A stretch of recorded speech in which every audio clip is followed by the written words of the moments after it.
Welcome to Performance Upgrades. I'm your host, Dave Moss. Today's show is brought to you by SportbikeRange.com. Performance parts and professional advice. Today's show is about how to mount bodywork properly, and with us we have Luca from Factory Bodyworks. Welcome to the show. Thank you, Dave. Hello everybody.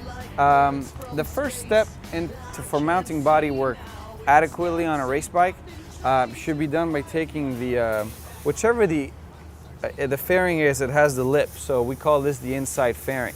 As you can see here, this is an upper, and it looks we have about an inch lip here. And just to make sure, we're gonna just double check that really quickly. We have about an inch lip here. Now this is where your lower is gonna be mounted on. So this is why this step is crucial to figure out, so that you have enough fiberglass for when you put the fasteners in to actually hold on to something. Okay, so this piece then is where the mounting's going to be. Exactly. The D-rings. So this has to be structurally, obviously, pretty sound and recessed, so the upper comes over. Yes, it is. It's very important for the looks that once you put the exterior fairing, which in this case would be the upper, that it looks flush, like nothing's supposed to be there. All right. Okay. And yes, as you touched on the point, wherever that you put fasteners, it should be a lot harder and allowed. It should be.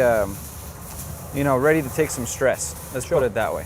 Okay. So let's move on to the lower, which was what we were mentioning earlier.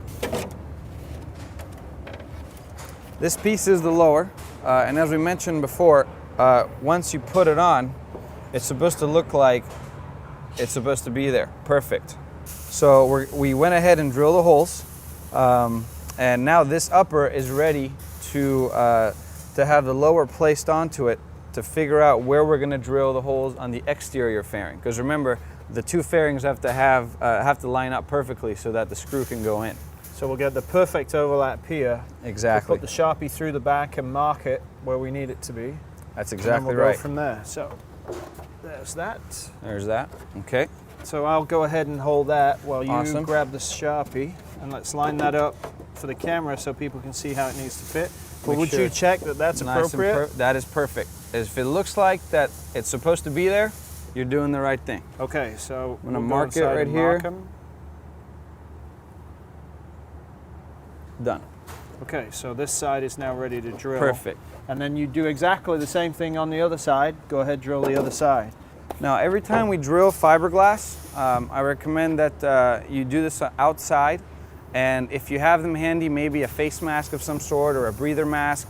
You really don't want to inhale the dust. It doesn't taste very good, and it's chemical. So now to mount bodywork, it is almost essential, let me put it this way, to use a step bit. Why use a step bit? Well, it's marked, that's why it's called a step bit, but it's marked for each at specific increments. And what you want to do is find which increment matches your studs. In this case, the D-ring studs that we have equate to the number 5 spot on this drill bit. Now, the most important thing you can do to make this easier for you later is to drill the exterior fairing the size of the stud, but the interior fairing a size bigger, so you don't ever have to fiddle around. Make sure you're perfectly inside the hole. This way you have a bigger hole in the back, and you can just stick the bolt in there and twist it, and you'll be right on the money every time.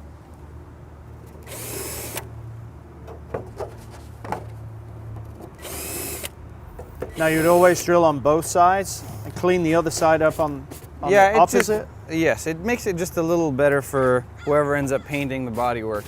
It's a little cleaner of a job. Although they're always going to end up sanding it a little bit, but I just like to make it easy for everybody. So this piece is step number 5? Yes. On that drill on bit. this piece. And on that piece is step number 6. So put the lip on first. Uh-huh. So that seats it correctly. Then have your first D-ring ready. Uh-huh. And we are right on the money. The next step is to take one of the S-clips, as they're called, of the fasteners, and make sure that we mark where we're going to drill for. Now, what am I talking about? Now, there's different types of fasteners. The most commonly used fasteners are called D-ring or even flathead, but Zeus fasteners. There's different types of clips that allow your fastener to hang on to your bodywork, just like this. This is called an S-clip. Now this is the #1 preferred method. There's other fasteners like slip-on fasteners or T-clip fasteners. The reason why I don't recommend those is because when you have maybe on your last call to go race and you're putting on your lower, the last thing you need is a slip-on fastener to fall on the ground and you can't find it. Because those only hang on by pressure. They're basically very tight clips that you spread out and put into your bodywork. These you rivet on. So what are we gonna do?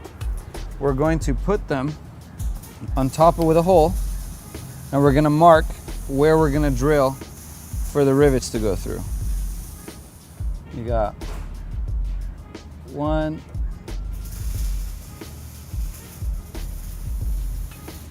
2.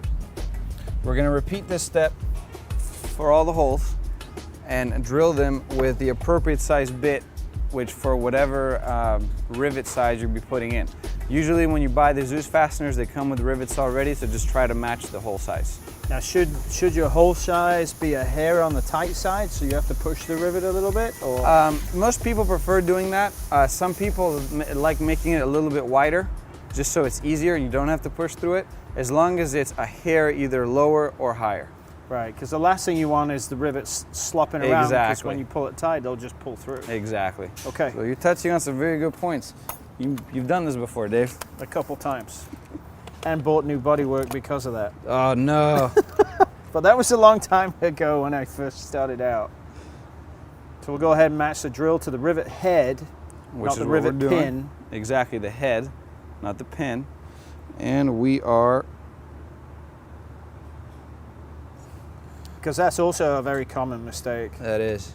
Because people will put the pin through from the backside, which is, and we'll get to the right way of putting the pin in, but. Right on the money. Okay, so we now need to drill ourselves 8 holes. That's like my uncle that was doing drum brakes on his car, and he's sitting there doing it with no face mask on, yelling at me, "Get away, this stuff gives you cancer." Yeah. And he's just sitting there with no breathing equipment. But that was in the late 60s where nobody really cared. Nobody cared, yeah.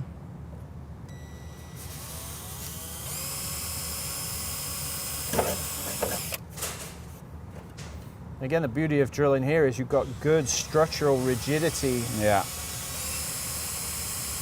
And lots of material to get through, so be patient. Now after we've drilled the holes, what you want to pick up is a rivet gun or a rivet press, rivet punch, whatever you want to call it. These are available very cheap at Home Depot, Lowe's, even probably AutoZone. This is a very good tool. Yeah, There no you problem go. there. Nice and simple, straight There through. you go.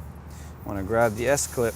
Now, I would like to point out that these S-clips are called S-springs for a reason. You see how the edges are coiled? They act exactly like a spring. So what you want to do is put the spring part on the bodywork and the straight part away from the bodywork. So what we'll do then, we'll rivet this, and then when we're done riveting, we'll turn it over. So secure the S piece in, grab your rivet, go ahead, pull it through, and then for the camera, we'll turn it around so that Chris can focus there. Now the reason why these backings are so good is because since you riveted them on, they never leave. They'll never fail you. The only way to take this out is to drill through the rivet. Now with each of these S-clips we put on, we should keep them facing, that might not be the right word, but the S in the correct position on each one. Is that right? Yeah, that's a good point also, especially for people that are very meticulous about the way their bikes look. This way you have all the fasteners twisted in the same direction. It actually looks pretty nifty when you do it correctly. Yeah. So we'll just repeat the process and we'll knock all these out and then we'll go into the shop and then we'll start putting the bodywork onto the bikes. All right, sounds great.